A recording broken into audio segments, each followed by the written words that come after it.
వాలి అని వర్ణయాగాన్ని ఆలయ అర్చకులు వేద పండితులు నిర్వహించారు. ఈ సందర్భంగా దేవతా పూజలు, గౌరీ పూజ, విశ్వశాంతి కార్యక్రమాలను, ఇతర పూజలను ఘనంగా నిర్వహించారు. రాజరాజేశ్వర స్వామి వారికి మహాన్యాస పూర్వక ఏకాదశి రుద్రాభిషేకం ఏకాంతంగా నిర్వహించారు.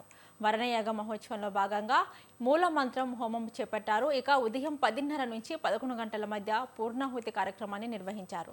అనంతరం 108 కళాశాలతోటి ప్రత్యేక అభిషేకాలు నిర్వహించి స్వామివారికి మహామంగళి హారతి సమర్పించారు. పెద్ద సంఖ్యలో భక్తులు పాల్గొని స్వామివారిని దర్శించుకున్నారు. ప్రతిష్టాత్మకంగా చేకున్నటువంటి నిర్ణయం మేరకు దేవాదాయ శాఖ అధికారుల యొక్క ఆదేశముల మేరకు ప్రధాన దేవాలయమైనటువంటి ప్రధాన క్షేత్రం, శైవక్షేత్రమైనటువంటి మన రాష్ట్రంలో రాజరాజేశ్వర స్వామి వారి యొక్క దేవస్థానంలో అనావృష్టి పరిస్థితులు ఏవైతున్నాయో అవన్నీ కూడా తొలగిపోవాలి. ఈ ప్రాంతం అంతా కూడా సస్యశ్యామలం కావాలి. ఈ ప్రాంతం అంతా కూడా సుభిక్షంగా ఉండాలి. సద్య సువృష్టి కురవాలి అనేటువంటి నేపథ్యంలో మనకు పౌరాణికమైనటువంటి నేపథ్యము, సనాతన ధర్మం మనకు అన్ని రకములైనటువంటి మార్గాలు నిర్దేశకం చేశాయి. కాబట్టి ఆ నిర్దేశకత్వంలో భాగంగా 3 రోజుల పాటు నిన్నటి రోజు అంటే మొన్న 30, 31 ఈ 3 రోజుల పాటుగా మనం వరుణయాగాన్ని నిర్వహించుకోవడం జరిగింది.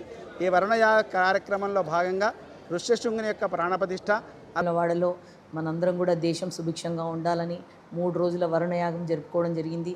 మొదటి 2 రోజులు అనగా 30వ తారీఖు జూలై, అలాగే 31 2 రోజులు నిరంతర పూజలు, సంతత దారాభిషేకము ఇవన్నీ జరుపుకుంటూ 3వ రోజు కూడా పూర్ణాహుతితో ఈ కార్యక్రమాన్ని ముగించడం జరిగినది. దీనికి సంబంధించినటువంటి పూజలతో పాటు రాజరాజేశ్వర స్వామివారి దేవస్థానంలో కూడా మరియు అక్కడ ఏకాంత సేవలను కూడా నిర్వహించుకోవడం జరిగింది. ఇక్కడికి వచ్చేటువంటి భక్తులందరూ కూడా సుభిక్షంగా ఉండాలని, దేశం సుభిక్షంగా ఉండాలని, అలాగే వాళ్ళందరూ కూడా రైతులందరూ కూడా పాడి పంటలు పండించుకోవాలని కోరుతూ వర్షాభావ పరిస్థితులతోని రాష్ట్ర దేవాదాయ శాఖ, రాష్ట్ర ప్రభుత్వం 3 రోజులుగా వరుణయాగం అంటే అన్ని ప్రధాన దేవాలయాలు నిర్వహిస్తూ ఉంది. మరి 3 రోజుల కిందట ఈ కార్యక్రమాన్ని స్థానిక విప్పు మంత్రులు కూడా వారు పాల్గొన్నారు. కలి ప్రభావం సమాజం మీద ఎక్కువ ఉంటా ఉంది. అంటే ధర్మం కోసం ధర్మబద్ధంగా నడిచే వ్యవస్థ లేదు. మరి దానికోసం ఒక ఆధ్యాత్మిక భావన పెంపొందించాల్సిన అవసరం కూడా ప్రత్యేకంగా దేవాదాయ శాఖ మీద ఉంది.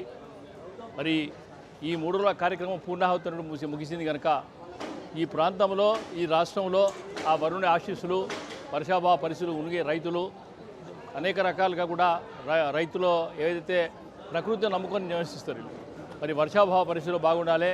ఆ వరుణి దయ రాజరాజేశ్వర